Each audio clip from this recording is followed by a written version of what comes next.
প্রথম পুরুষ আদম এবং নারী হবা বসবাস করত, কিন্তু শয়তান ছল চাতুরির মাধ্যমে সাপ সেজে আদম এবং হবাকে প্রলুব্ধ করল।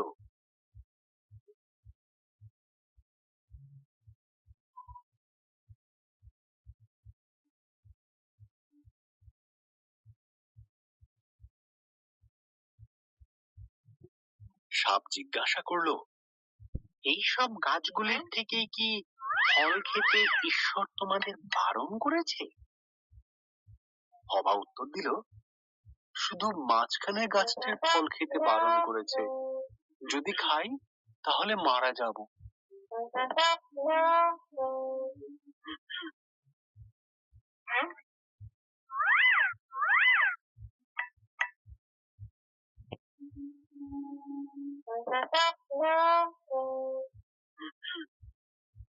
সাপ বলল, তুমি মারা যাবে না, ঈশ্বরের ওই গাছ থেকে ফল খেতে না দেওয়ার পেছনে বিশেষ কারণ আছে।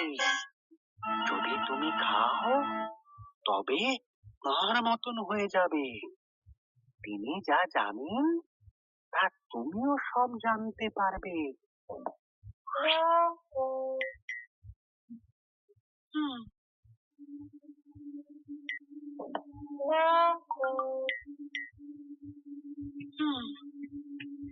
হবা ফলটি খেলো।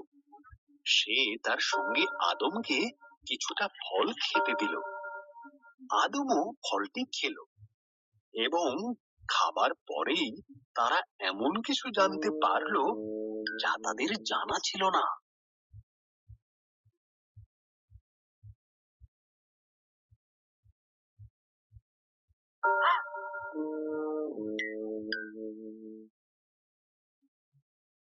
একটি বিষয় তারা জানতে পারলো যে তারা উলঙ্গ ছিল।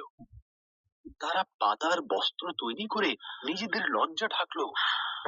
তারা আগে কোনোদিন ভয় বা লজ্জা পায়নি, তাই তারা বুঝলো কিছু একটা ভুল হয়েছে।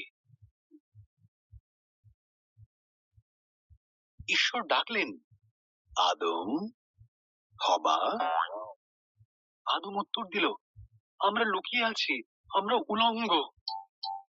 ঈশ্বর দীর্ঘশ্বাস ফেলে বললেন, তোমরা ওই গাছের থেকে ফল খেয়েছো, তাই তোমরা জানো। তখন আদম হবাকে দোষ দিল, আর হবা সাপকে দোষ দিল।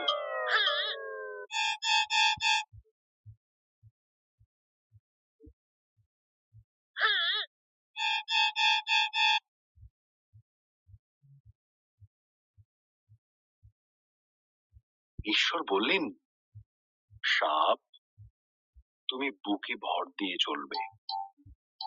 এক নারীর পুত্র সন্তান তোমাকে পরাজিত করবে। হবা, তুমি কষ্টের সাথে সন্তানের জন্ম দেবে।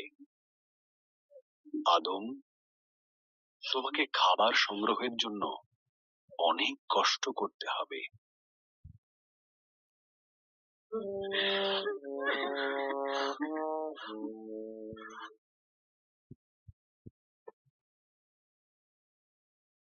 এরপর ঈশ্বর আদম এবং হবার জন্য পোশাক তৈরি করে তাদের পরালেন আর বাগান থেকে বের করে দিলেন। ঈশ্বর এক স্বর্গদূতকে জ্বলন্ত তলোয়ার হাতে দিয়ে সেখানে রাখলেন, যাতে তারা আর ফিরে আসতে না পারে।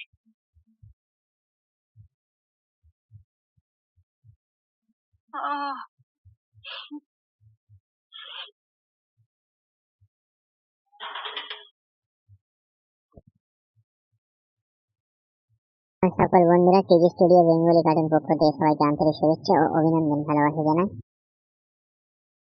বন্ধুরা, আমার প্রথম গল্প কার্টুনে ভালোবাসা দেওয়ার জন্য অসংখ্য অসংখ্য ধন্যবাদ। প্রশ্নে ঠিক না ভুল জানিও, আর ভালো লাগে লাইক, কমেন্ট, শেয়ার, সাবস্ক্রাইব করতে ভুলবেন না, যাতে আপনাদের পছন্দের কমেন্ট পরবর্তী গল্পের সঙ্গে আপনাদের সাথে পৌঁছে দিতে পারি। বাধ্যতার ফলে আদম আর হওয়া ঈশ্বরের বিরুদ্ধে পাপ কাজ করেছিল, ঠিক না ভুল? বন্ধুরা, আপনারা উত্তর জানিও। তার জন্য অসংখ্য অসংখ্য ধন্যবাদ।